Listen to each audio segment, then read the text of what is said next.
आइए बढ़ते हैं क्वेश्चन नंबर 5 की ओर। क्वेश्चन नंबर 5 इस एक्सरसाइज का लास्ट क्वेश्चन की ओर बढ़ते हैं। इस एक्सरसाइज के लास्ट क्वेश्चन में क्या है, use Euclid division lemma to show that the cube of any positive integer is either of the form 9q, 9q + 1, 9q + 8।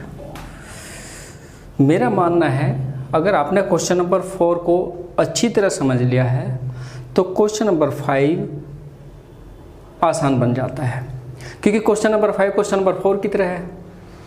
वहाँ उस क्वेश्चन नंबर 4 में सेम कंडीशन था, लेकिन उसने स्क्वायर करने के लिए कहा था। क्वेश्चन नंबर 5 में क्वेश्चन नंबर सेम है और यहाँ क्या करने के लिए कहा इसने, क्यूब। तो आइए क्वेश्चन नंबर 5 भी क्वेश्चन नंबर 4 ही की तरह है और बहुत ही आसान है। आंसर जब हम इसको सॉल्व करते हैं, let a be any positive integer, ठीक है, वेयर b = 3। हमने b की वैल्यू 3 क्यों ली है, क्योंकि 3 का स्क्वायर करके या 3 का क्यूब करके 9 आसानी से मिल सकता है, लेकिन अगर 9 का स्क्वायर या 9 का क्यूब करेंगे तो डिजिट बड़ी हो जाएगी। और देन r की वैल्यू क्या बन जाएगी, जब b हम डिवीजन 3 ले रहे हैं तो r की वैल्यू छोटी बनेगी, क्या बनेगी, 0, 1 एंड 2, ठीक है। तो आइए बढ़ते हैं। तो हमारा जो मेन इक्वेशन था यूक्लिड का, यूक्लिड बाय यूक्लिड क्या था, a = bq + r। a = b की जगह क्या लिख देंगे, 3q + r, ऐसे कैसी है, ठीक है। अब हम इसको जब आगे सॉल्व करते हैं हमें किस फॉर्म में सॉल्व करना है, 9q + 1, 9q + 8, ठीक है। तो यदि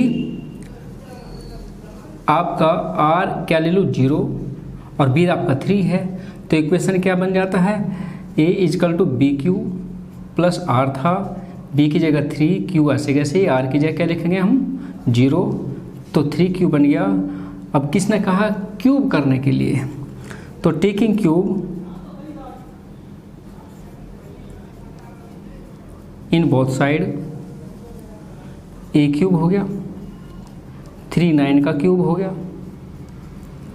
3 9, 3 क्यू का क्यूब करेंगे तो 3 का क्यूब हो गया 27, क्यू का क्यूब ऐसे कैसे 20, इस फॉर्म में हम तोड़ेंगे, किस फॉर्म में तोड़ेंगे, 3m की पोजीशन में, या क्योंकि 9 की पोजीशन में, 9 3 × 27 होता है, क्यू क्यूब ऐसे कैसे, तो 9 इसकी जगह क्या रख, 3 क्यूब ब्रैकेट के अंदर लिख दो, तो 9 इसकी जगह क्या लिख सकते हैं हम, क्यू, क्योंकि इसने पूरी डिजिट को क्या कहा है, क्यू माना है, तो क्या आ गया 9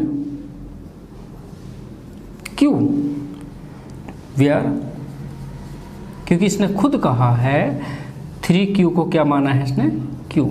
यहाँ इसने क्वेश्चन में दिया है, यहाँ क्यू की जगह हम m भी लिख सकते हैं, y भी लिख सकते हैं, x y z कुछ भी लिख सकते हैं, क्योंकि यहाँ 3q + यहाँ क्वेश्चन का q आ रहा है और यहाँ क्वेश्चन के अकॉर्डिंग इसने q कहा है, ठीक है। तो हमने 3q की क्यूब की जगह क्या रख दिया, q, तो क्या आ गया इन द फॉर्म में हमारा 9q। जब हम नेक्स्ट में लिखते हैं मैन, जब हम लेते हैं r = 1, तब क्या हो जाता है, इक्वेशन क्या बन जाती है हमारी, a = bq + r था, a = b की जगह 3 रखेंगे क्योंकि हमने 3 लिया है कि b की वैल्यू को, q सेम है, प्लस r को 1 मानेंगे। इसने क्यूब दोनों तरफ क्यूब करने के लिए कहा, तो टेकिंग क्यूब दोनों तरफ क्यूब लेंगे in both side, a cube हो गया, यहाँ 3q + 1 का क्यूब हो गया। और हमने एक फैक्टराइजेशन जब सीखा हो तो हमने a + b³ का होल फॉर्मूला सीखा था, क्या होता है, a³ + b³ + 3ab और ब्रैकेट में a + b। जब इसको और आगे बढ़ाते हैं a³ + b³ प्लस 3 के अंदर गुणा मल्टीप्लाई करेंगे 3a square B plus 3ab², ये हमारा इक्वेशन बन जाता है। तो जब इस फॉर्मूले को अप्लाई करते हैं तो क्या होगा, 3q का क्यूब हो गया प्लस 1 का क्यूब हो गया प्लस 3, तो फॉर्मूले का है 3q और फिर 1, इन दोनों की मल्टीप्लाई का ट्रिपल और ब्रैकेट में 3q प्लस 1 लिख देते हैं। तो 3 का क्या हो गया 27 क्यूब हो गया प्लस 1 का क्यूब 1 ही रहेगा, 3 3 जा 9 और अंदर को मल्टीप्लाई 27 q² हो गया। तो 27 क्या बन जाता है, q बन जाता है। अब जिसके पास q है उसको एक साइड रखते हैं, बाकी 1 को ले जाते हैं अलग से। 27 cube plus 27 q² plus 27 q और बाद में क्या ले जाते हैं हम 1। हमें 9 को बाहर निकालना है क्योंकि 9 के फॉर्म में इसमें दिया है, तो इसमें से हम 9 को कॉमन ले लेते हैं। जब 9 कॉमन आ जाता है तो क्या आ गया 3q³ 3q² 3q और प्लस 1, और ये क्या दिया इसने 9, ये 9 है तो 9 ये किस रूप में लिखा है, q के रूप में, और प्लस 1 इसने खुद कहा है, जहाँ पर लिखेंगे भैया, जहाँ पर 3q³ plus 3q² plus 3q equal to क्या दिया इसने, q इसने खुद क्वेश्चन में दिया है q, क्योंकि यहाँ 9 के पास जो भी बाकी आता है वह उसको q माना जाएगा। तो यहाँ 9 को छोड़कर जो बाकी बचता है वो q की फॉर्म में है और प्लस 1 ऐसे कैसे ही रख दिया।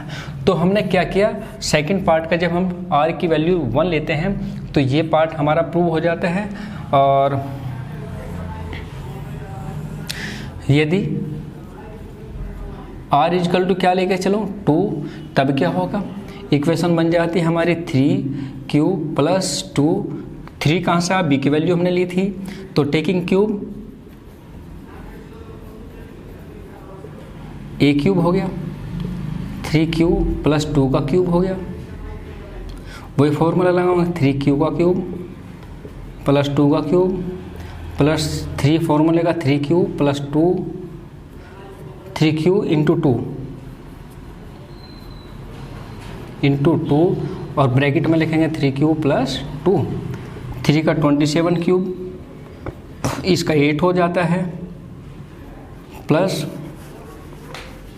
इसका क्या हो जाता है आपका 3 3 जा 9, 9 2 जा 18, 18 3 जा 54 क्यूब प्लस 18 2 जा 36 क्यूब। अब 8 को सबसे लास्ट में ले जाएंगे क्योंकि 8 हमें प्रूव करना है, 54 q² प्लस 36 q और प्लस क्या लेंगे लास्ट में हम 8। अब क्योंकि इसने 9 कहा तो 9 को हम क्या कर ले लेंगे, इसमें से पूरे में से 9 कॉमन ले लेंगे, क्या बच गया 3q³ plus 6q² plus 4q और प्लस 8। तो 9 इसकी जगह, पूरी की जगह जो यहाँ पे इसने दिया है वो क्या लिखेंगे हम 9, क्या बचेगा q प्लस 8।